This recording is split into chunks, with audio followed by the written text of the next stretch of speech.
Sir नमस्कार। नमस्कार। नमस्कार सर, आप करहल उपचुनाव में सर्वजन सुखाय पार्टी के प्रत्याशी हैं और इस समय आप गांव-गांव कैंपेन कर रहे हैं और आपने क्या पाया? देखिए, हम जहाँ भी जा रहे हैं हमें काफ़ी उत्सुकता से लोग सुन रहे हैं, अपनी बात को हम कह रहे हैं और बड़ी उत्सुकता से लोग सुनते भी, मानते भी हैं और पूरा आश्वासन दे रहे हैं कि हमारी सर्वजन सुखाय पार्टी को वो पूरी तरह से समर्थन करेंगे और जिस तरह से उनकी पीड़ा है, जो उनको दर्द हुआ है, उस दर्द का बखान भी अपनी करते हैं। वो नहीं कर पाए, अब तक कोई उनको नहीं सुनने वाला था।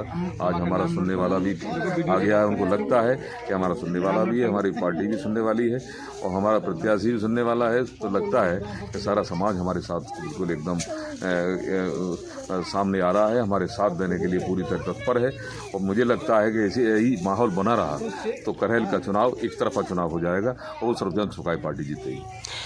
कहा यह जा रहा है यहाँ पे कि बीजेपी और सपा दोनों की दोनों दमखम के साथ चुनाव लड़ेंगी, तो ऐसे में आप कैसे पार पाएंगे इनके साथ? देखो, दमखम की बात करते हैं, कोई पार्टी बड़ी या छोटी नहीं होती है। पार्टी वो बड़ी होती है जो अपने जन जन तक पहुंचती है, अपने पूरे गांव पहुंचती है, जनता जनार्दन के घर घर तक पहुंचती है, वो सबसे बड़ी पार्टी होती है।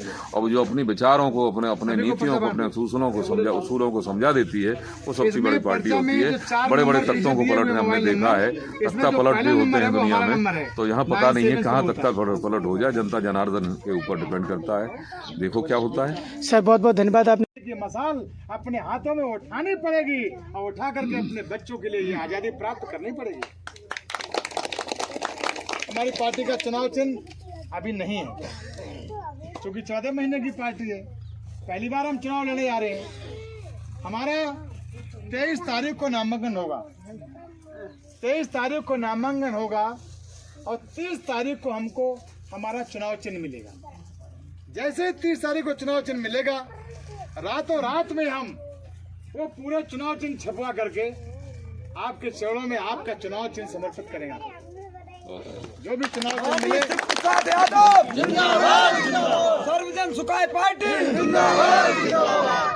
जो लोग बात कहीं किसी ने कही होगी वो हमारे कान तक आई है। तो साथियों, मैं उसका उत्तर ऐसे देना चाहूँगा कि दोस्तों, बगैर आग के धुआं नहीं निकलता, बगैर किसी कारण के कोई घटना नहीं घटती है। मित्रों, मेरी माताएं बहनें, बगैर किसी कारण के कोई विवाद नहीं होता, कोई ना कोई इसके पीछे कारण होता है। आखिर क्या आवश्यकता आन पड़ी जो हमारे राष्ट्रीय अध्यक्ष जी, विधायक जी माननीय शिव प्रसाद यादव जी को इस पार्टी का निर्माण करना पड़ा। हमारे राष्ट्रीय अध्यक्ष जी राजनीति बहुत दिनों से कर रहे हैं, काफी समय हो गया है। देखते देखते उनका मन व्यथित हुआ। उन्होंने कहा कि हमारे समाज की कहीं वैल्यू नहीं है। मैं देखता हूँ, मैं महसूस करता हूँ कि मैं जहाँ भी जाता हूँ तो महसूस करता हूँ जो मेरा घोषी समाज है वो अपने को बहुत ही पिछड़ा महसूस करता है।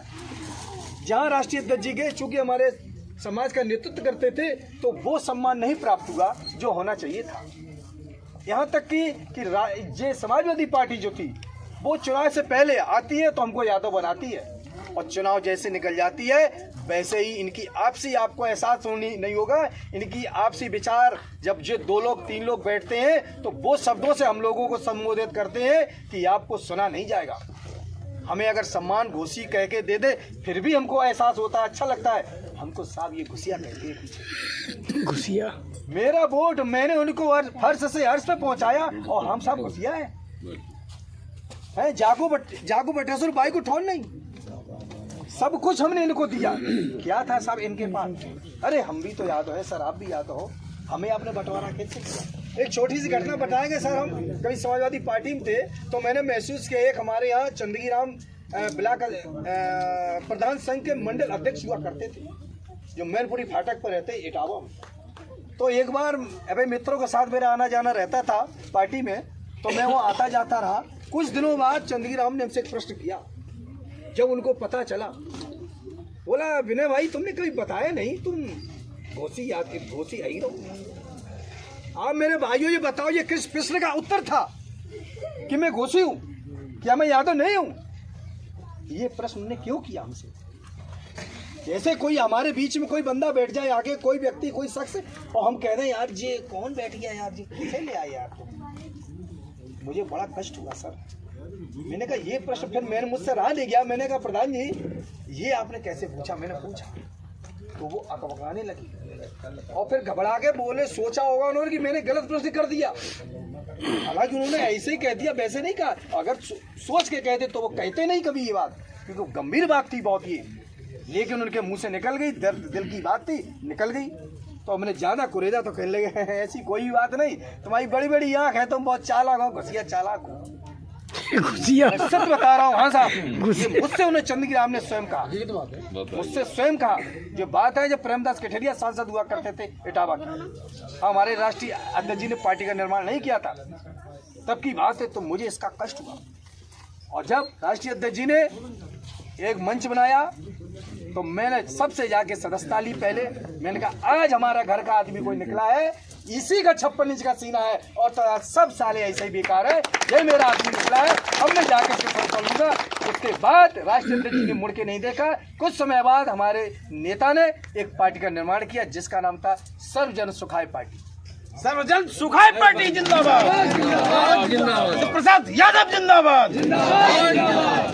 तो साथियों, आप हमारे सब नातेदार रिश्तेदार हो।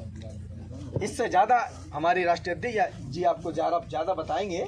मैं बस इतना कहूंगा कि आज हम अपने घर में आए हैं।